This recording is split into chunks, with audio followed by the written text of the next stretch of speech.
नमस्कार दोस्तों, आज की इस वीडियो में बात करेंगे जियो फिनेंशियल सर्विसेज स्टॉक के बारे में। तो अगर फ्राइडे का दिन का बात करें तो फ्राइडे के दिन स्टॉक में 1.38% का एक मोमेंटम हमें स्टॉक में देखने को मिला।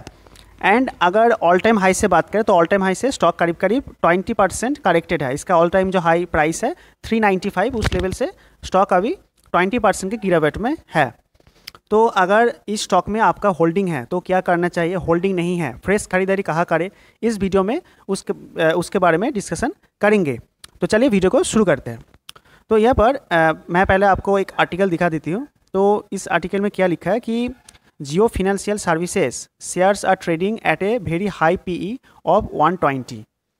जियो फाइनेंस का स्टॉक अभी 120 के पीई पे, मतलब प्राइस टू अर्निंग रेशियो पे चल रहा है 120। तो आर्टिकल को थोड़ा डिटेल में देखते हैं। तो यहाँ पर आप देख सकते हो कि one reason for the underperformance of the stock this year is very high PE ratio at which the stock is already trading. Stock already एक हाई पीई पे ट्रेड कर रहा है। यहाँ पर इस आर्टिकल पे ये बताया गया है। It is currently trading at 12 month trailing PE of 120। Stock का जो पीई है वो है 120।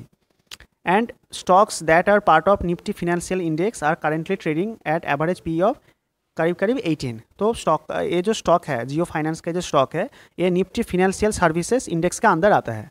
तो उस इंडेक्स का जो पी है, इंडेक्स का पी है 18 एंड स्टॉक का पी है 120। तो स्टॉक ऐसे अगर इंडस्ट्री से कंपेयर करें तो बहुत ही महंगा है। So Jio financial services shares at significantly over valued when compare to its industry peers. Industry peers से कंपेरिजन करें तो स्टॉक महंगा है। तो इसके बाद और एक आर्टिकल है, यहाँ पर बताया गया है कि valuation of Jio shares are currently based on future growth expectation. मैं अगले जो आर्टिकल हमने देखा कि इसका जो पी है 120, तो इसका मेन कारण है क्या, फ्यूचर ग्रोथ एक्सपेक्टेशन। थोड़ा सा डिटेल में देखते हैं।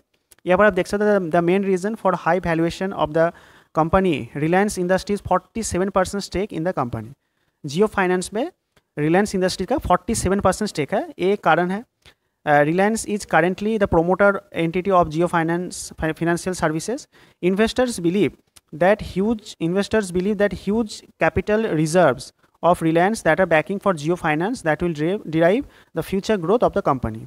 तो इस स्टॉक में मार्केट इसको ज़्यादा वैल्यू दे रहा है। इसका वजह दो कारण है। एक तो हमने देखा कि रिलायंस का 47% स्टेक जो इसका मेन प्रोमोटर है, एंड रिलायंस का ह्यूज कैपिटल रिजर्व, ये दो कारण से मार्केट इसको ज़्यादा वैल्यू दे रहा है compare to its peers, industry peers. तो हमने क्या देखा कि इसका वैल्यूएशन तो ज़्यादा है, पर अगर रिलायंस का जो स्टेक है एंड इसका जो कैपिटल बैकअप है, इसके वजह से इसका वैल्यूएशन हम इसको ओवर वैल्यूड से इग्नोर कर सकते हैं, हम इसको ठीक ठाक बोल सकते हैं अभी। तो इसके बाद हम क्या करेंगे कि जियो फिनेंशियल सर्विस जो स्टॉक है इसका इम्पोर्टेंट सपोर्ट रेजिस्टेंस लेवल देखेंगे।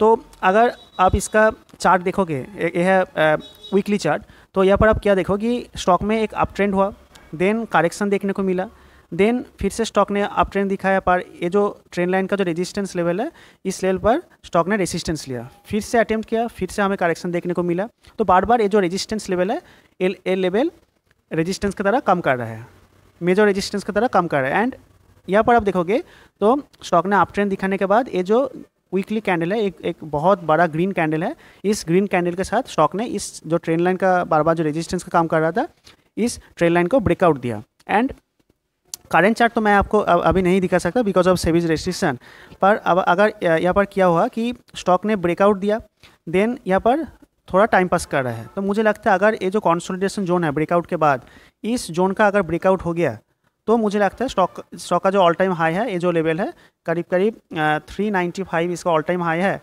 तो वो लेवल तक स्टॉक इजीली जा सकता है अगर इस कंसोलिडेशन जोन का ब्रेकआउट हो गया तो अगर इमीडिएट सपोर्ट रेजिस्टेंस का बात करें स्टॉक में, तो सपोर्ट का बात करें तो पहला जो सपोर्ट है वो है 293 इसका पहला सपोर्ट है, एंड देन 283 इसका सेकेंड सपोर्ट बनेगा।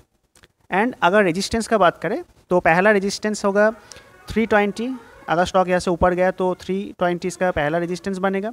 सेकेंड रेजिस्टेंस बनेगा 335 इसका सेकेंड रेजिस्टेंस। ये जो कंसोलिडेशन जोन है इसका हाई है 335, तो ये जोन ब्रेक होने के बाद स्टॉक डायरेक्टली जाने के लिए तैयार है 345। ये 3 इंपॉर्टेंट लेवल है। अगर 345 निकल गए तो स्टॉक और ऊपर जा सकता है, ऑल टाइम हाई की तरफ बढ़ सकता है। तो देखते हैं। तो यही था आज की इस वीडियो में। और एक डिस्क्लेमर है, मैंने वीडियो में जो भी स्टॉक का नाम लिया ये कोई बाइंग सेलिंग रिकमेंडेशन नहीं है, आप अपना खुद का एनालिसिस करना, उसके बाद ही बाइंग सेलिंग के डिसीजन लेना। तो यही था आज की इस छोटे से वीडियो में। अगर आपको वीडियो अच्छा लगा, इन्फॉर्मेटिव लगा तो वीडियो को लाइक करें, चैनल को सब्सक्राइब करें। मिलते हैं एक नए वीडियो के साथ। Till then, good bye.